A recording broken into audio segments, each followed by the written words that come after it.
平時喺香港收工或者同班朋友飲完嘢，全街都係人，諗住開個 app 叫架車舒舒服服返屋企，點知一打開個畫面，轉咗成5分鐘都冇司機接單，一係就自頭彈個畫面出嚟同你講附近暫時冇車，請稍後再試。你個星當堂涼咗節，焗住行返去交通燈位排隊等律室嗰盞的士燈，街過又等咗成個鐘，仲有睇埋司機塊面色，呢種咁心碎咁無助嘅感覺，我相信大把香港人都切身處地感受過。但係大家有冇諗過呢？仲較車難嘅日子，遲啲可能會係偶然，而係會變成你同我嘅生活日常。最近政府終於出手，正式上立法會提交咗規管網約車嘅附屬法例細節，明文規定由2027年8月22號開始，所有網約車平台如果無牌經營，最高可以罰款港幣100萬元，同埋監禁12個月。而最引發全城炸鍋嘅係，政府將首階段嘅網約車許可證批額上限定咗喺1萬個牌照，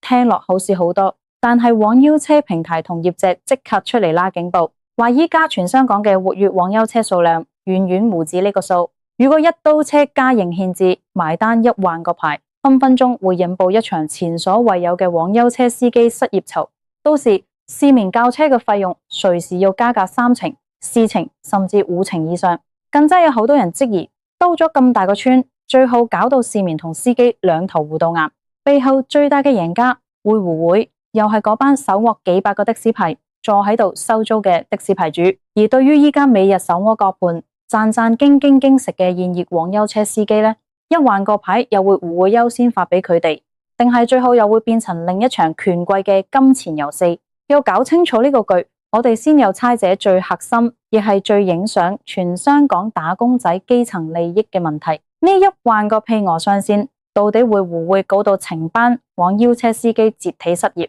我哋要明白，依家喺香港做網約車，不論係全職定兼職，人數其實相當龐大。雖然網約車平台一直無向公眾公開最核心嘅數據，但根據智慧交通聯盟同埋坊間各大智庫利用大數據理想推算，依家全香港每日有在線有接單嘅活躍網約車，最少都有15000部至到2萬部以上。如果計埋嗰班一個星期可能淨係出車幾日或者放工之後開幾鐘賺下外快嘅兼職司機，總人數分分鐘超過3-4萬人。好啦，依家政府一筆劃落去，話2027年8月22號之後，全香港最多淨係可以有1萬部網約車合法上街。呢個數字意味着咩？意味着依家市場上起碼有1/3甚至1半嘅網約車一夜之間會變成非法。如果平台互減幫非法嘅車牌單，咁呢班本身靠揸網約車維持生計或者供緊車養緊家嘅司機，就會即時失去收入來源。可能有人會話，1萬個牌照，政府劃至個數過河，當住隔石每名網約車司機，平均每日營運大約6個小時，每小時換乘2個行程，即係一部車每日平均做12個行程，1萬部車一日就可以提供到12萬個行程。政府話呢個數字已經大致迎合香港市場需求啦，但係呢，縱觀描述嘅計劃同現實市場嘅運作，簡直係脫節得好緊要。第一，網約車之所以好用，係因為佢有極高嘅靈活性，需求係會隨時隨地爆發嘅。例如打風落雨、港鐵壞車，或者星期5、星期6夜晚蘭桂坊、尖沙咀散場，同一時間可能有幾萬人一齊召車。依家你將供應試試，咁所係1萬部車平台，就算有全宇宙最勁嘅演算法，都冇可能喺尖峰時間變啲車出嚟。網約車平台自己做嘅內部調查就顯示，高達89%嘅受訪乘客都認為1萬個配額係嚴重不足。更有管理層自言，一旦1萬個上線落實，因為車輛數目大幅減少，市面在繁忙時段叫車失敗率隨時會飆升到4成以上。召車失敗率4成即係點？即係你點10次 app， 有4次係直接同你講無車，其餘嗰6次你可能要在街邊吹個風等半個小時以上。最令依家班網約車司機頭痛嘅，仲未係呢1萬個配額咁簡單，而係政府今次出咗一招非常厲害嘅殺作，叫做人車綁定。咩叫人車綁定？政府嘅擬議細節裏面寫明，持牌平台有責任確保提供服務嘅司機必須係嗰部網約車車輛嘅登記車主。違反呢個規定嘅話，平台最高會被判處第3級罰款，即係港幣1萬元。政府推出人車綁定嘅原意，表面上聽落好好聽，話係為了防止出現網約車車輛嘅租賃市場，避免有人大量收刮許可證之後，就好似普通地盤的士咁轉租俾其他司機，從而炒賣網約車許可證。但係呢個政策一落地，對依家市場上佔咗個大多數嘅網約車司機嚟講，簡直係一記當頭棒喝。點解咁講？因為現時有好多揸網約車嘅司機，佢哋部車可能係寫屋企人名、寫老婆名，甚至係幾個人合租一部車，輪流揸日間同夜間。又或者有好多全職司機，自己本身根本唔自買一部符合規格嘅新車人車或者電動車，佢哋係去啲租車公司，用每個月幾千或者萬幾元嘅價錢租部車返嚟做網約車揾食。依家政府話人車綁定，規定司機必須係車主，咁即係直接宣判所有租車司機或者兩公婆、兩兄弟共用一部車車食嘅模式全部玩完。你係就自己拎一筆真白銀出嚟買車，將自己變作車主，再去申請嗰個無資抽、無抽到、申請無申請到嘅許可證，一係你就無後作。更加致命嘅係保險問題，政府今次日意孤行要引入嚴格嘅規管，所有持牌網約車都一定要購買符合法例要求嘅商業承確保險。依家香港嘅的士保險已經貴到飛起，一年的士保費去到3-4萬蚊港幣，甚至有錢都會逼有保險公司啃塵保。網約車雖然係私家車，但如果一旦被定性為合法載客取酬嘅商業車輛，保險公司收嘅保費絕對無回平。有資訊科技者同埋智慧出行嘅專家就分析，如果當局一刀切要求網約車司機自己去購買呢仲高昂嘅商業保險，唔容許平台以自體名義或者按行程計算嘅創新彈性保險模式去幫司機尋保，咁保費呢個成本將會成為壓榨司機嘅最後一根稻草。好多本身肯住一個月開幾10個鐘，賺幾千元買佢錢嘅兼職司機，一計埋條數，發現賺埋都唔夠交保費同埋許可證費用，自然就會選擇退出市場。所以這個對不是危言聳聽，就係1萬個限額、人車綁定以及高昂保險成本這3座大山的重壓之下，香港即將迎來一場網約車司機嘅集體失業潮。大批依靠平台經紀紮實嘅基層司機將會被自動無情地拒之門外，司機冇得做，供應大減，咁留低落嚟有坐車嘅市民又會落得咩下場？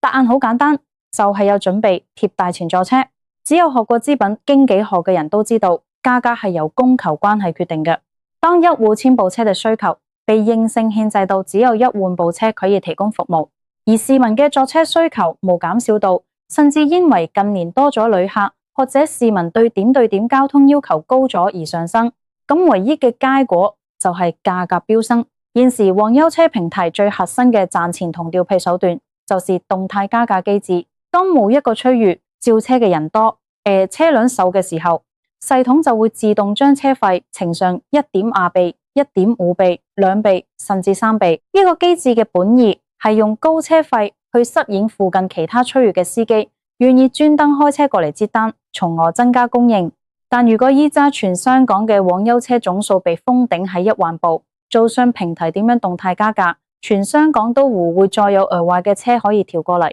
到時這個動態加價就會變成一種利是無底深潭嘅加價懲罰。你想喺繁忙時段叫到車，你以前可能加價2成3成你就叫到，遲啲因為車輛極度短缺，你可能要付出高達原本車費嘅2倍甚至3倍價錢，先會有司機願意接你張單。有業界人士廝殺差指，一旦網約車合法化，但配額嚴重不足，香港人駕網約車嘅整體費用平均加價3成至5成，絕對係保守估計。尤其是喺希雨、颱風過後或者大時大節，加價幅度更可能係幾倍咁計。到時網約車將會徹底失去平民化、日常化嘅定位，重新變成一種只有有錢人或者緊急情況之下先捨得做嘅奢華消費。一班打工仔、新島市民放工攰到死，想叫架車返屋企，對無住，一係你就俾貴5層嘅車費，一係你就行返去地鐵站。網約車本來利用科技提升咗社會嘅出行效率，但最終卻因違規化嘅發牌制度，變相迫使全港市民一齊承擔高昂嘅叫車成本。咁問題就嚟啦，智人規管網優車會，搞到司機怨聲載道，市民又要承受加價同無車座嘅痛苦。咁點解政府仲有堅持行呢一步，而且將個屁額定到咁低，條款定到咁刻薄？呢個時候，我哋就不得不將個鏡頭轉向香港交通界最神秘，亦係政治能量最巨大嘅一個群體——的士牌主。全香港現時有大約18163個的士牌組，呢啲的士牌同世界上大部分城市嘅發牌制度互同。香港嘅的士牌係永久持嘅，而且無發牌年次限制，可以自由轉讓、自由買賣。正因如此，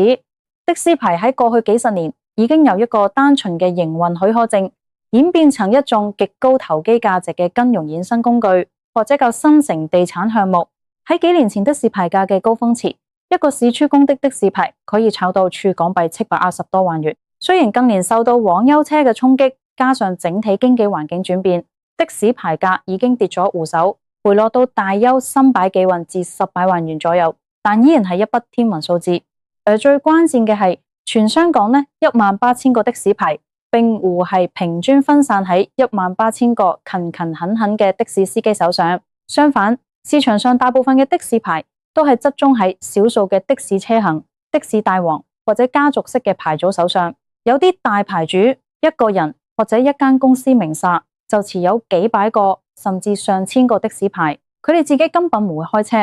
佢哋嘅賺錢模式就係將個的士牌連埋部車租俾啲日夜更嘅的士司機，每個月淨係坐喺度收車租，俗稱車租吸血鬼。對呢班的士牌主嚟講，網優車簡直就是佢哋嘅右中刺眼中釘，因為網優車搶走咗大量乘客，搞到條街多咗選擇，的士司機嘅收入減少咗，司機收入減少，車行同牌主就冇辦法隨便加車租，甚至如果太多的共事司機轉咗去揸網約車，的共事無人租，就會出現擺街科技，車行收糊到豬，的士牌價就會應聲下跌。所以過去呢10年，的士業界嘅大老闆們不斷用各種方法向政府施壓，佢哋發起過的士慢駛，去政府總部抗議，甚至自己組織放蛇群組去舉報網優車司機，要求政府必須徹底處理網約車，或者將網約車完全納入監管，等網約車無法自由競爭。依家政府拋出呢份擬議方案，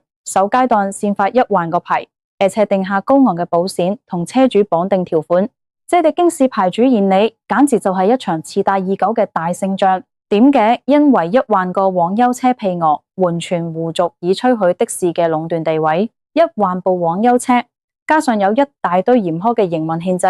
佢哋嘅運力被閹割咗，根本維持唔到的18000幾部的士嘅生存空間。只要網優車嘅威勢被知道，綁手綁腳，市民喺較糊到網優車，或者是網優車太貴嘅情況下，最終只能乖乖地反脆打的士。這樣一來，的士嘅生意就會穩如泰山。只有的士生意好，車行牌主就可以理直氣壯嘅向租車司機加車租。以前車租貴啊，大把人排隊等做租車做生意啊。車租可以技術加，的士牌作為一種收租工具嘅回報率就會上升，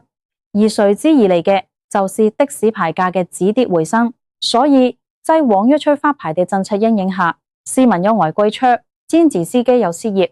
但是的士牌主們現在可能已經在寫字樓裏面開緊香檳，慶祝佢哋嘅資產價值再次得到政府嘅政策制度下保護。的士牌主毫無疑問成為了這場網優車博弈之中嘅最大贏家。不過政策始終未正式全面實施，立法會裏面同社會上依家都在進行勁激烈嘅角力。大家最關心嘅另一個焦點就是，既然政府決定咗要發1萬個網優車牌，咁呢1萬個牌會唔會優先發展現有嗰班已經揸錢、有豐富點對點接載經驗，而且服務質素良好嘅網優車司機？依家社會上有好強烈嘅聲音，包括唔少立法會議員同埋學者，例如資訊科技界嘅領袖方寶橋就強烈建議政府在發牌嘅時候應該徹底打破傳統舊有嘅思維，改為以司機為本。佢哋提出應該建立一個大數據評分機制，優先考慮發牌俾現役嘅網優車司機。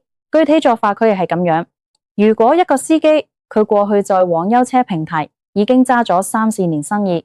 接過幾千張單，而佢喺平台上面嘅乘客評分高達4.8分、4.9分以上，而且過去幾年冇任何嚴重交通違規記錄，冇被陳確投訴過兜路或者拒載。咁呢類司機就係社會輸有嘅優質交通服務提供者，政府發牌嘅時候理應無條件或者優先批許可證俾呢班人。這種優先發牌俾現役司機嘅訴求，不單止係為咗保障這班司機嘅就業權利，更加係為咗保障市民嘅重車安全同質量。你想想，如果將牌照優先給這班老手，他們熟悉香港各區路況，知道哪裡行隧道最快，哪裡容易塞車，而且習慣咗網約車平台那套禮貌待客、上車開冷氣、主動幫手搬行李嘅優質服務文化，咁規管之後嘅網約車市場依然可以維持一個好高嘅水平，但係想法好美滿，現實往往好骨感。政府目前透露出嚟嘅風向，似乎並傾向於將許可證發給司機個人，而係更傾向於將批額發給持牌平台，或者採取一種公開申請，甚至利是抽籤嘅制度。如果政府最後決定係將呢1萬個網約車許可證一整煲咁批俾幾間中標嘅持牌網約車平台，再由平台自己去分配車輛，咁現役司機嘅命運就會完全掌握喺平台老闆嘅手上。平台為咗追求最大利潤，或者滿足政府定下嘅最低營運要求，平台好可能會優先將牌照分俾自己持晒嘅全職的士司機，或者要求司機必須上平台指定嘅車行租車。到時那些一直自由度極高，靠自己部私人私家車做兼職嘅現役司機，基本上係無可能分到一杯羹。如果政府採用公開抽籤或者純粹按雲薦批核嘅方式呢，那就更糟糕。大家試想想，香港有什麼資源一旦出現披額限制，不會變成炒賣公主？如果許可證係公開自由申請，哪怕有人車綁定嘅限制，呢些背後有大把資金嘅財團或者的士車行大佬，但可以出資組織幾百幾千個普通市民，用佢哋名下嘅車去參與抽籤申請。一旦操縱咗，就係透過內部核銷或者其他法律漏洞，將實際營運權操控喺財團手裏。而真正每日喺條街度辛辛苦苦揸車車時嘅現役司機，可能因為冇識搞繁複嘅政府公文，或者運氣無夠好抽無中，最終反而拿不到牌照。所以發牌會否優先指現役司機？依家看來，政府嘅政策取向依然非常模糊。如果缺乏一個明文規定嘅經驗與評分優先機制，現役司機最終被邊緣化，甚至集體淪為政策炮灰嘅機會率，其實係非常之高。講到呢度，我哋不妨跳出條例自演嘅條條框框，用一個更宏觀嘅角度去睇成件事。香港嘅交通政策到底出咗咩問題？點解一上就係全世界，在內地都已經運行得非常成熟，甚至成為智慧城市標配嘅網約車科技嚟到香港，會搞到好似變成一場各方皆衰、各施各法嘅鬧劇。根本原因係因為香港嘅點對點交通政策已經被利益集團同埋幾十年前嘅舊法規綁架得太深。香港現行嘅道路交通條例，很多法規其實係喺上世紀70、80年代制定嘅。喺嗰個連手提電話都未有嘅年代，點對點公共交通服務自然淨係得街頭攔截的士或者電話電就提呢兩種模式。所以法律上對於的士嘅保護，對於私家車非法載客取酬嘅定義，全部是基於那個古老嘅時代背景。但是現在是2026年，大數據、雲端計算、人工智能演算法已經發展到可以精準預測全程交通流量嘅階段。網約車嘅出現本來係一場完美的跨時代技術革命，它解決了的士行業長此以來存在嘅幾個根深蒂固嘅痛點。第一是資訊不對稱，以前你打的士，你胡知司機有冇兜路，依家網約車 app 行車路先透明，行邊條路收幾多錢，上車前清清楚楚。第二是服務質素，的士因為係永久牌照，司機再還你呢，單生意的士都未必會再見到你，所以佢無經紀誘因去對你禮貌、據載、簡確、路程確嘅新聞屢見不鮮。而網約車引入咗雙向評分機制，司機如果態度差，評分一跌，平台就會停佢牌。呢種市場機制迫使司機提供高質素服務，但係當面對仲進步嘅時候，政府嘅規管思維唔係去思考點樣利用新技術去打破舊有嘅利益壟斷，去提升市民嘅出行體驗。相反，政府嘅思維是於造市女，自然網約車太靈活，對傳統的士造成衝擊，咁我就用最古老、最僵化嘅行政手段，將黃優車硬生生閹割成另一種形式嘅的士，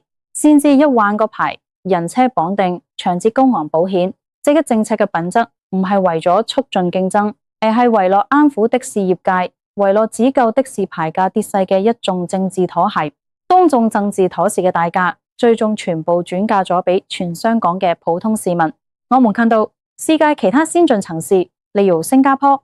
人哋好早就將黃優車全面合法化，建立了一套的士與黃優車並存、公平競爭嘅雙軌制。新加坡政府不會去限制黃優車嘅絕對數量，而是交由市場供求去自行調節，人家只會歸管司機嘅備證審查、車輛嘅安全檢驗。結果是什麼？結果是新加坡嘅叫車服務效率極高，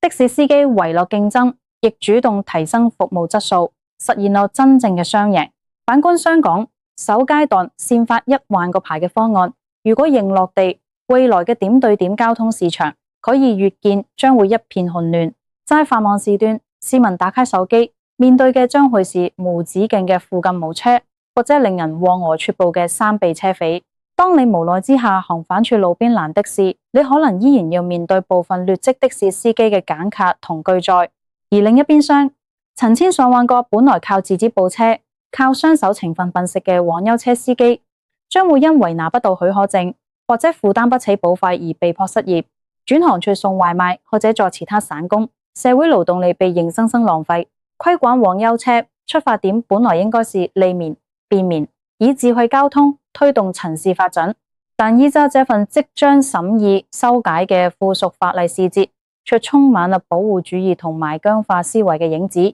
它更像是一塊為了保護少數嘅持牌主利益而向全港市民出氣嘅擋箭牌。如果政府在接下來嘅立法程序裏面依然不肯聽取民意，不肯演繹按大數據調整批額嘅動態檢討機制，亦不肯優先保障善意優質司機嘅行擊過渡，那麼這1萬個批額非但不能解決香港人叫車難搭車貴嘅老問題，反而會成為親手扼殺香港智慧城市發展嘅催命符。到頭來，在這場轟轟烈烈嘅法例改革之中，全港市民、黃優車司機甚至整個城市嘅創新形象都將會是徹底嘅輸家，而唯一嘅勝利者依然是那些躺在舊制度上源源不絕息納車租嘅的士牌組。這難道就是我們想要看見嘅香港出行未來嗎？